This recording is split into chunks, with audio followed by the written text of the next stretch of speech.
No xadrez implacável da geopolítica global, o conceito de amizade incondicional é um mito conveniente. O que impera é a ganância insaciável, os pactos obscuros e as presas fragilizadas prontas para o abate. Fevereiro de 2026. Sob os holofotes da mídia mundial, as cúpulas do Kremlin e de Pequim encenaram mais uma vez aquele velho teatro de uma irmandade inabalável. As manchetes gritavam que o dragão e o urso formavam uma muralha impenetrável contra a hegemonia ocidental, exibindo cifras comerciais que supostamente estilhaçavam todos os recordes históricos. Mas a verdadeira guerra de inteligência começa apenas quando as luzes se apagam e a cortina se fecha. Ao vasculharmos os dossiês confidenciais negociados nas sombras, os acordos capitulados em sussurros e a invasão demográfica furtiva nas fronteiras, a ilusão de parceria desmorona. Deparamo-nos com a anexação geopolítica mais sorrateira, colossal e implacável da era contemporânea. Hoje, no Mr. Warlog,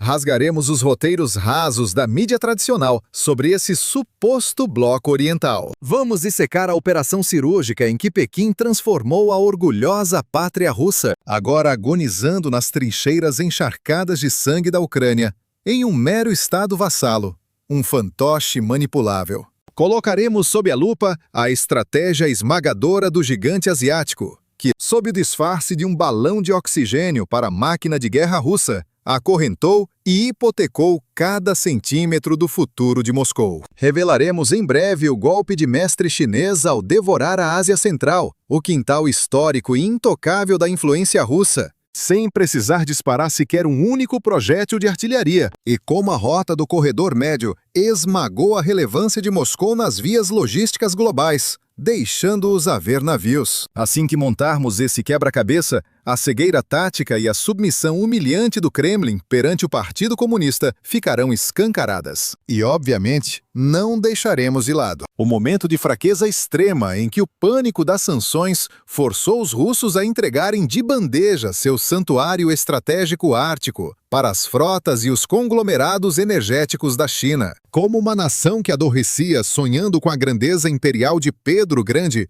acordou asfixiada no abraço de ferro de Xi Jinping? Seria esse romance de fachada, essa lua de mel fabricada entre as duas capitais, apenas a calmaria tática que antecede uma tempestade militar de proporções cataclísmicas? Ajustem suas bússolas e recalculem as fronteiras. O jogo começou.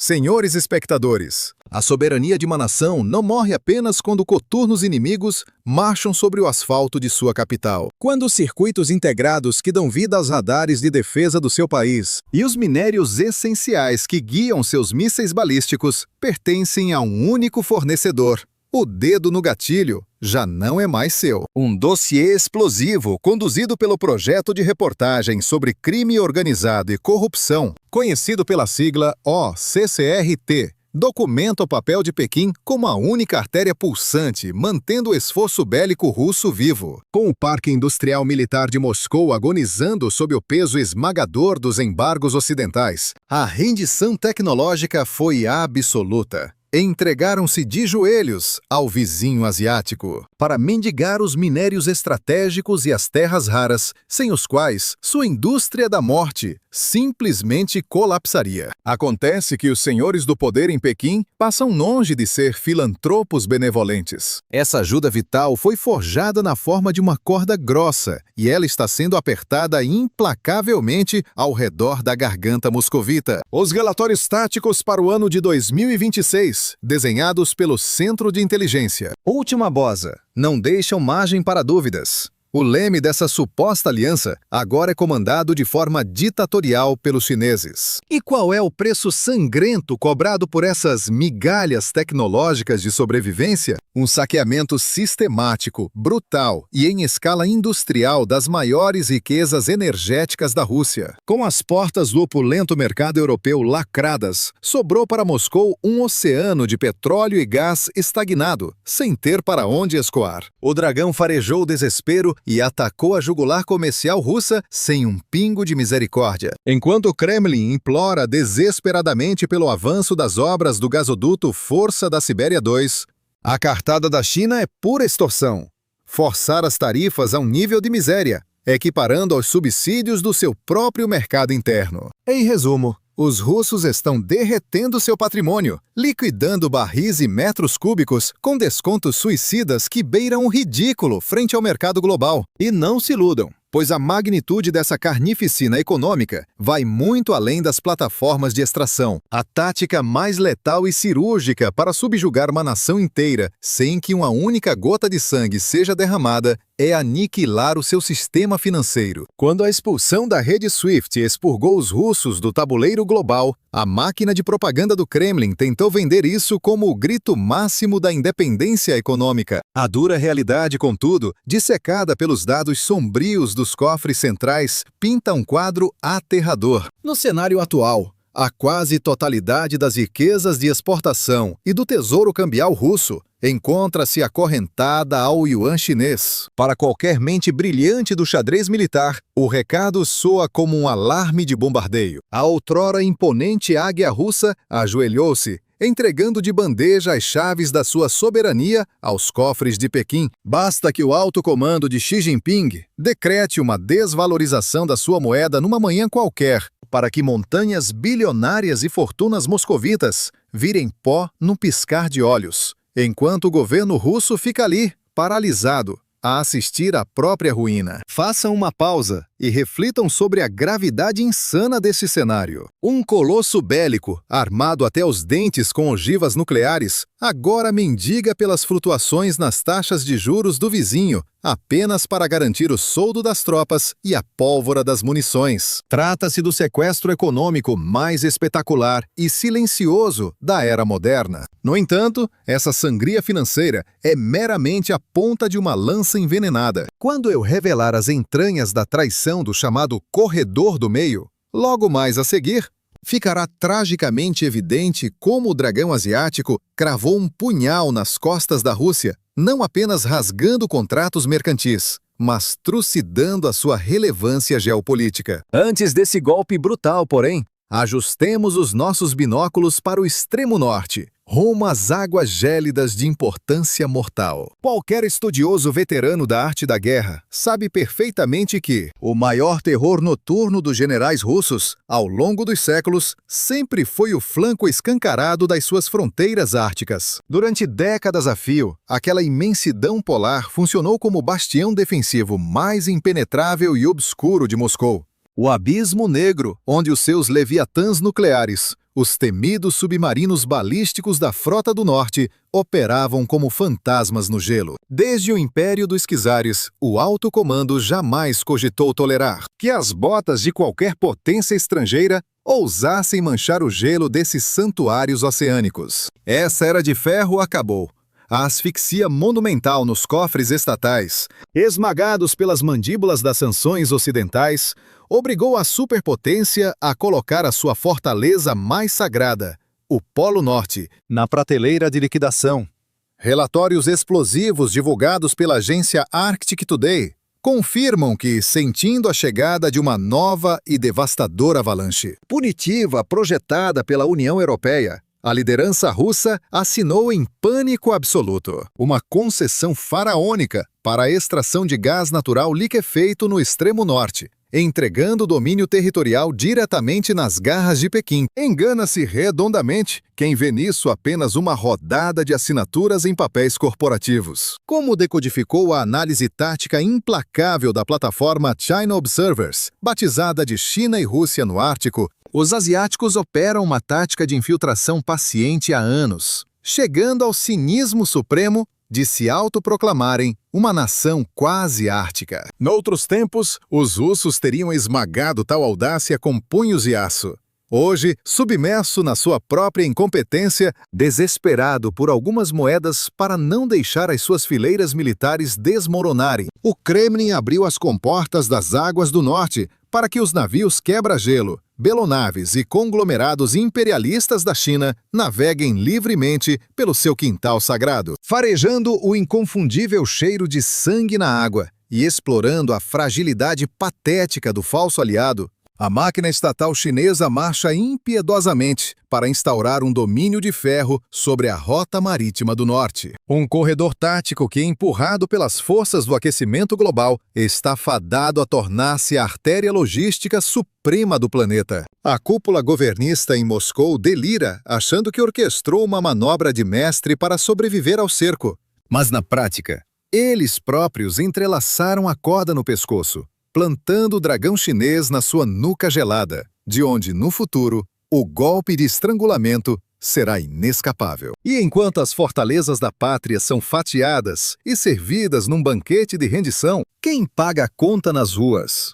Que cenário apocalíptico devora os civis e esmaga a espinha dorsal da engenharia civil. Para captar o horror letal dessa dualidade, temos que mergulhar os olhos na escuridão amarga e congelante da Sibéria, focando diretamente no epicentro de Bodaibo. A ruína das grandes estratégias imperiais muitas vezes não soa com o ruído de canhões, mas no colapso de pequenos polos abandonados à própria sorte. A tragédia em curso no polo de Bodaibo, o outrora sagrado coração minerário da região de Irkutsk, que costumava ser bajulado como a metrópole dourada do Império Russo. É a prova cabal, nua e imunda, da miséria que consome uma pátria rebaixada ao patamar de mero estado vassalo. Como mapeado nos despachos de ontem, o sistema de aquecimento implodiu em Bodaibo, sob uma temperatura dilacerante de menos 50 graus Celsius. Centenas de lares, escolas e hospitais agonizaram sob um frio letal durante semanas a fio,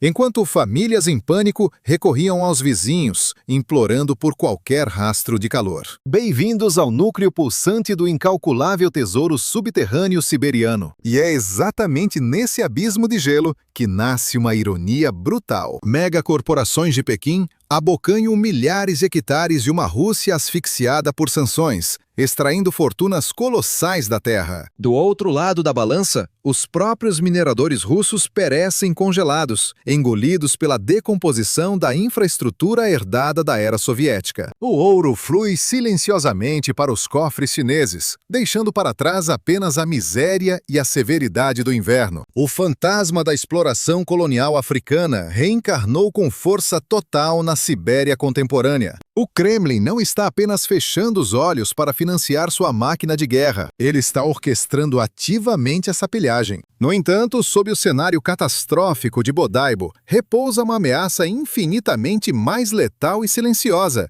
Um abismo que a elite russa tenta desesperadamente ignorar. O pavio dessa detonação atende por um nome: demografia. Tinta de burocrata desenha linhas arbitrárias no mapa, mas é a massa populacional que dita o verdadeiro dono do território. Atualmente, meros 7 milhões de russos sobrevivem espalhados como fantasmas na vastidão do extremo oriente do país. Agora, desloque o olhar além da linha divisória e encare 3 províncias chinesas adjacentes. O exército de mais de 100 milhões de cidadãos, famintos por espaço e matérias-primas, aguarda a hora do abate. Enquanto as tropas de Moscou são trituradas no moedor de carne das trincheiras ucranianas, quem você acha que está devorando o imenso vazio deixado na estepe? Os imensos celeiros agrícolas, a extração madeireira colossal e os megaprojetos de infraestrutura nunca pararam. Pelo contrário,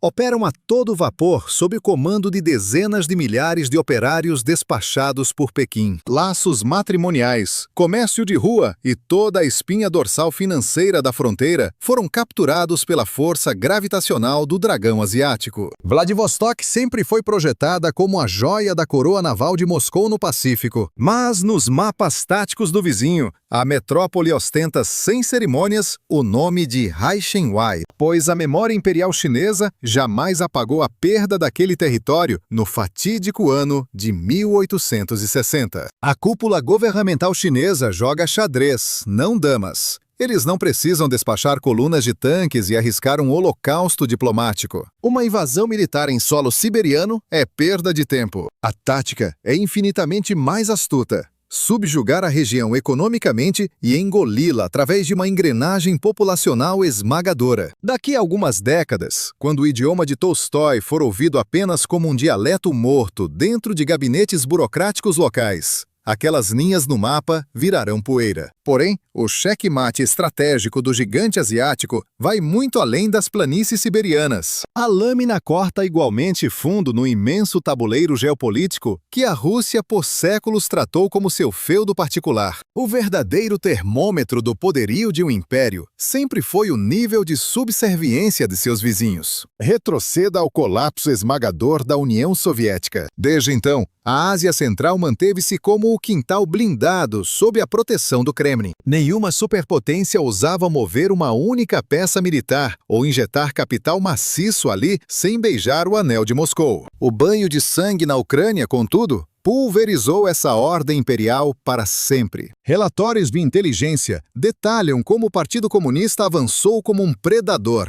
devorando cada milímetro desse vácuo de influência. O sangramento militar russo escancarou as portas do inferno para Moscou, entregando de bandeja um paraíso de domínio para a China. As armas escolhidas? As engrenagens implacáveis da Organização para a Cooperação de Xangai e os tentáculos trilionários da nova Rota da Seda. De uma tacada só, os chineses se converteram no escudo militar e no fiador de sobrevivência do Cazaquistão. Uma dominação avassaladora que rapidamente engolfou o Uzbequistão. É a tempestade perfeita. Enquanto o urso russo agoniza na lama do fronte ocidental, o dragão acorrentou a Ásia Central sem disparar um único tiro. Contudo, o verdadeiro golpe na jugular da estratégia russa atende pela consolidação do corredor médio. Historicamente, o fluxo torrencial de mercadorias rumo aos portos europeus dependia totalmente do território russo. Os trilhos de aço da ferrovia transiberiana ditavam as regras do jogo logístico. Essa posição de ponte dourada entre dois continentes garantia uma hegemonia incontestável, jorrando bilhões de dólares nos cofres do Estado apenas com tarifas de trânsito. O jogo virou do avesso. Mutilada por sanções internacionais, a nação se transformou em um buraco negro sem relevância comercial. Uma asfixia letal, exposta cruamente nos dossiês de análise estratégica global. Pequim está a lançar uma campanha de financiamento avassaladora no chamado Corredor Médio, uma artéria logística desenhada para escoar o seu império produtivo diretamente até o coração da Europa, rasgando a Ásia Central, o Mar Cáspio e o Cáucaso, numa rota impiedosa que deixa a Rússia completamente às moscas. O golpe de mestre estratégico é cristalino. A máquina chinesa está a extirpar Moscovo com precisão cirúrgica do sistema circulatório do comércio global. É uma tática de aniquilação por isolamento. Aquela majestosa e centenária doutrina da Rússia como a ponte incontestável da Eurásia está a ser esmagada sem piedade sob o peso do aço forjado por Pequim. Qualquer general medíocre sabe blindar trincheiras e proteger rotas navais. Mas como se levanta um escudo em redor da mente de uma nação inteira? No teatro de operações moderno, as guerras não se vencem com balas, mas sim com batalhas mortais por controlo de dados. Quando os titãs da tecnologia do Ocidente, como a Ericsson, a Nokia e a Cisco, bateram em retirada sob o bombardeamento impiedoso das sanções, o comando central do Kremlin despencou num abismo de escuridão tecnológica sem precedentes. As fileiras russas revelaram a sua gritante inaptidão, incapazes de forjar sequer uma rede 5G própria ou de erguer barricadas rudimentares de cibersegurança. E adivinhem quem marchou para ocupar esta fortaleza abandonada? A Huawei, a ZTE e os batalhões digitais pesados da China. Neste preciso momento bélico, cada pulsação nervosa das telecomunicações internas da Federação, desde as lentes espiãs nas ruas até o âmago dos servidores governamentais ultrasecretos, obedece cegamente aos comandos do hardware de Pequim. Há um mandamento de ferro absoluto no xadrez da espionagem militar. O fabricante da fechadura guarda sempre a chave mestra dos portões traseiros no seu próprio bolso. O outrora temível urso não capitulou apenas abdicando das suas infinitas reservas de crude e minério. Ele deitou a sua espinha dorsal digital de bandeja para a liderança chinesa. Quando as altas patentes russas se trancam em bunkers para delinear manobras ofensivas secretas, acham que esses dados sensíveis não são dissecados ao vivo nos radares eletrônicos do outro lado da Ásia? É uma ingenuidade suicida. Assistimos à mais fulminante e bizarra colonização voluntária do ciberespaço que a história já presenciou. Um cenário macabro, em que uma Rússia submissa hasteou a bandeira branca, abdicando da sua geografia, saqueando seus cofres e lobotomizando a sua mente soberana em prol de Pequim. E enquanto esta voraz absorção decorre sob as sombras da guerra, qual é a camuflagem que a China adota no palco das Nações Unidas face à carnificina na Ucrânia? Que disfarce tático encena diante das câmaras de todo o globo? A máscara do sábio emissário da paz?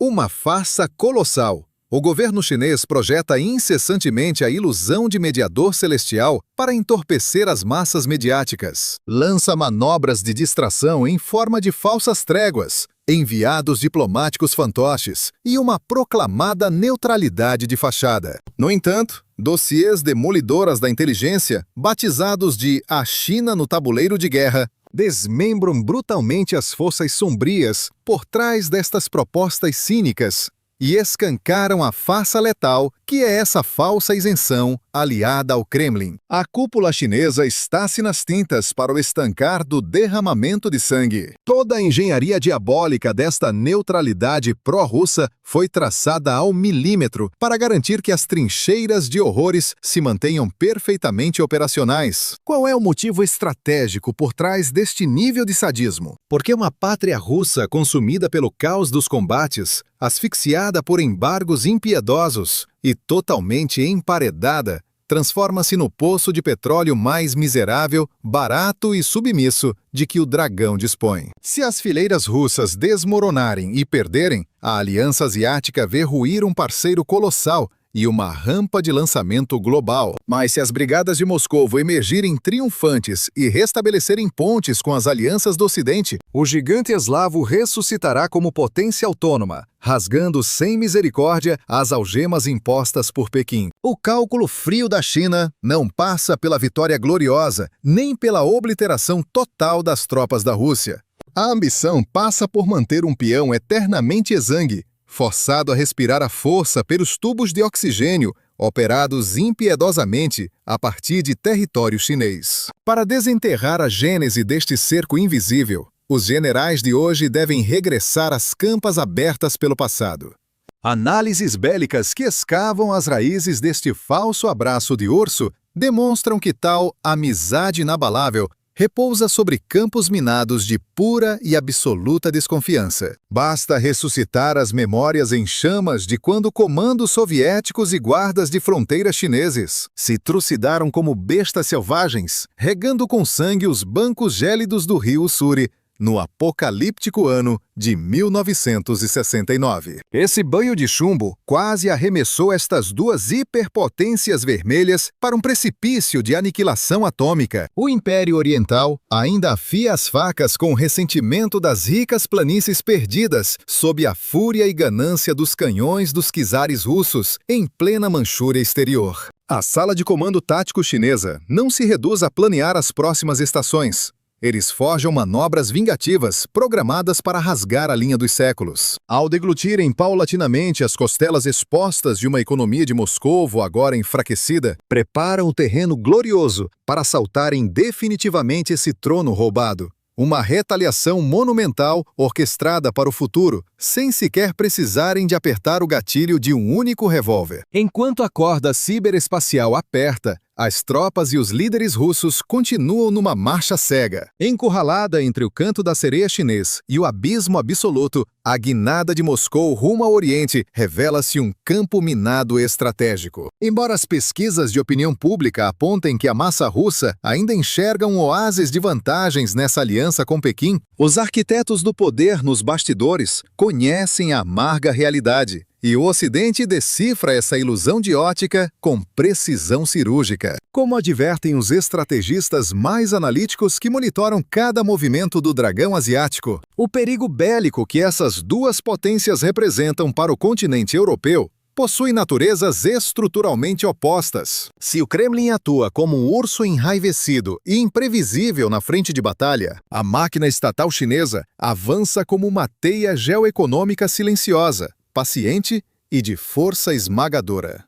Pequim instrumentaliza o caos ensurdecedor provocado pelos blindados russos como a cortina de fumaça perfeita para erguer o seu próprio império global na surdina. Ao alinharmos no tabuleiro de guerra os relatórios de inteligência e os gigantescos pactos de fornecimento energético, somados às mega-obras do Corredor do Meio e às entregas covardes de soberania nas águas gélidas do Ártico, o cenário final que emerge das sombras é um espetáculo macabro de suicídio geopolítico. Nessa cartada de vida ou morte executada pelo líder do Kremlin para implodir a hegemonia do Ocidente e forjar uma nova ordem global, a Rússia entregou sua joia da coroa, a própria independência nacional. A bússola diplomática de Moscou foi completamente neutralizada e já não dita as próprias coordenadas. O trono de ditador absoluto dos preços globais de combustível ruiu feito um castelo de cartas. Até mesmo o domínio férreo que exercia sobre a Ásia Central, o seu histórico quintal de influência, simplesmente evaporou. O que restou do antes temido Estado russo não passa hoje de um colossal e submisso armazém de recursos baratos. As engrenagens militares parariam amanhã, e os dutos secariam sem a transferência de tecnologia e a bênção de Xi Jinping. As defesas cibernéticas do país tornaram-se reféns incondicionais de arquiteturas importadas do leste. E o país sequer detém mais o poder de patrulhar de forma autônoma as suas outrora impenetráveis muralhas de gelo no norte. Aquela alardeada irmandade sem limites revelou-se a mais perversa das ironias, sendo apenas a gratidão compulsória de uma presa rendendo graças ao predador que a devorou. Quando as gerações futuras de pesquisadores vasculharem os arquivos destas décadas sombrias, vão se deparar com a aterradora narrativa de como a maior potência atômica do planeta foi domada e convertida em um mero estado vassalo chinês, sem que um único míssil precisasse deixar o silo. A capitulação total não ocorreu por meio de invasões brutais, mas foi assinada na ponta da caneta, através de acordos predatórios e artérias de aço bombeando gás. Diante de um cerco tão implacável, qual é a sua leitura desse fronte? Acredita que esse processo de anexação fantasma promovido pela China pode inflamar uma insurgência nacionalista brutal contra as elites em um futuro próximo? Ou as correntes asiáticas já trancafiaram a Rússia em uma servidão sem rota de fuga? Dispare o seu relatório tático e a sua avaliação estratégica ali embaixo, na trincheira dos comentários. Confirme seu engajamento com aquele curtir de peso e aliste-se imediatamente nas fileiras do canal Mr. Warhog. Mantenha seu radar ligado neste exato instante crítico, onde as fronteiras do mundo são destroçadas e os verdadeiros titãs travam suas guerras invisíveis. Aqui quem fala é o Charlie. Sobreviva aos ataques silenciosos e nunca deixe de enxergar um mapa de guerra por completo.